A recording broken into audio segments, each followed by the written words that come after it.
Nous poursuivons ce journal avec cette situation dans la distribution du carburant à la pompe. Longtemps vers la révision du prix du carburant à la pompe. Au cours d'un briefing organisé mercredi par le ministre de la Communication et Médias, le ministre des Finances a annoncé la volonté du gouvernement d'arrêter la subvention des produits pétroliers. Nicolas Kazadi craint l'augmentation des créances dues aux pétroliers en termes de manque à gagner dans le cadre de leur exercice de travail. Cette subvention pourra augmenter jusqu'à plus de 400 millions de dollars américains pour l'année en cours afin de maintenir le prix des produits pétroliers stable. C'est le grand format de ce journal que nous propose Julie Sefou.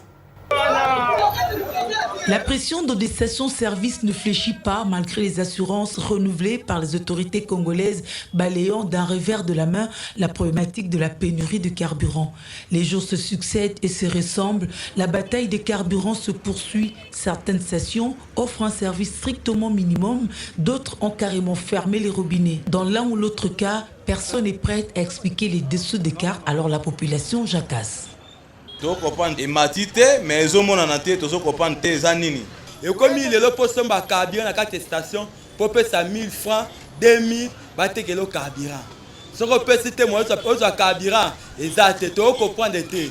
Le choc est certain sur le quotidien et cette fois, le gouvernement congolais est asphyxié. Le litre à la pompe devrait coûter 3 485 francs congolais au lieu de 2095. Dans chaque litre acheté à la pompe, l'État paye 66%, soit 1400 francs congolais.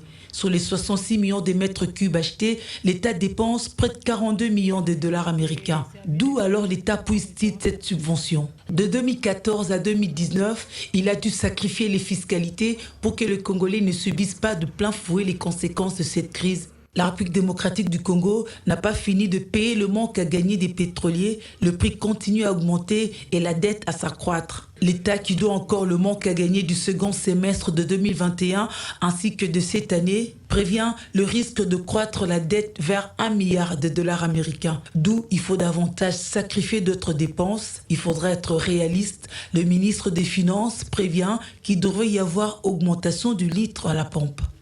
Et le souci du gouvernement, c'est de faire en sorte que le choc soit le plus atténué possible pour les Congolais, le plus faible impact pour les Congolais, et particulièrement les Congolais les plus faibles. Nous avons trouvé une piste de solution qui va être confirmée vendredi, parce qu'il y aura des décisions à prendre.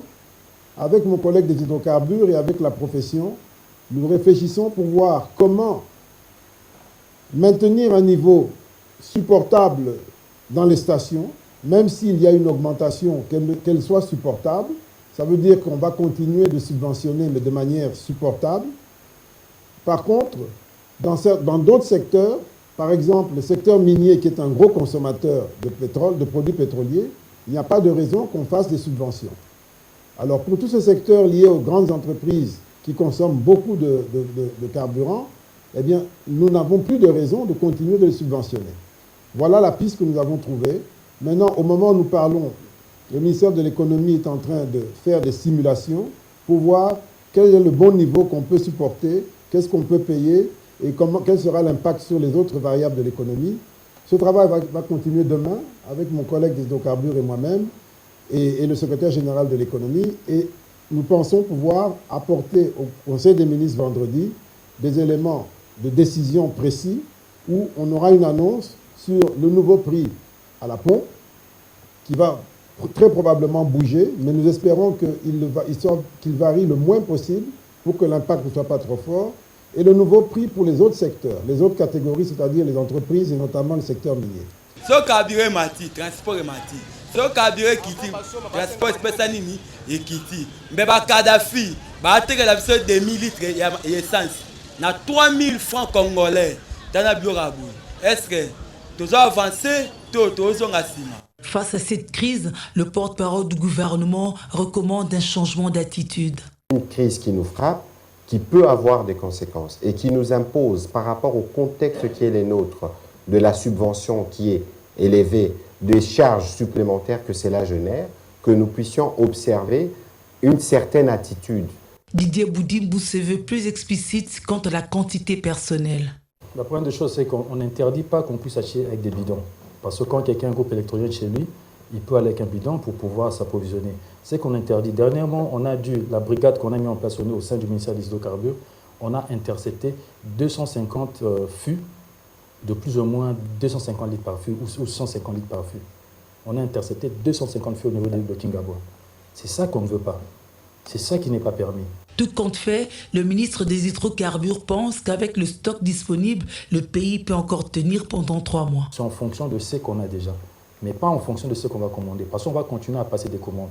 Le ministre des Finances vient de vous dire qu'il vient de payer. On est pratiquement à 90 millions de dollars, parce qu'il y a eu 56 millions et il y a 37 millions. Donc on a plus de 90 millions de dollars qui ont été payés aux pétroliers. Donc il va leur permettre de continuer à passer des commandes. Donc après ces 3 mois, il y aura encore des cargaisons qui vont venir. Et même malgré qu'il y a ces 2 bateaux, d'ici là, peut-être d'ici 2-3 semaines, il y aura encore des bateaux qui vont venir.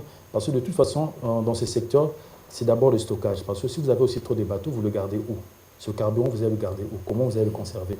Donc ça va venir au fur et à mesure. Et nous sommes en train de veiller pour pas qu'on arrive, peut-être d'ici 2-3 mois, qu'on ait un stock zéro. On est en train de veiller et on travaille en collaboration avec les pétroliers pour pouvoir éviter cette histoire, cette catastrophe.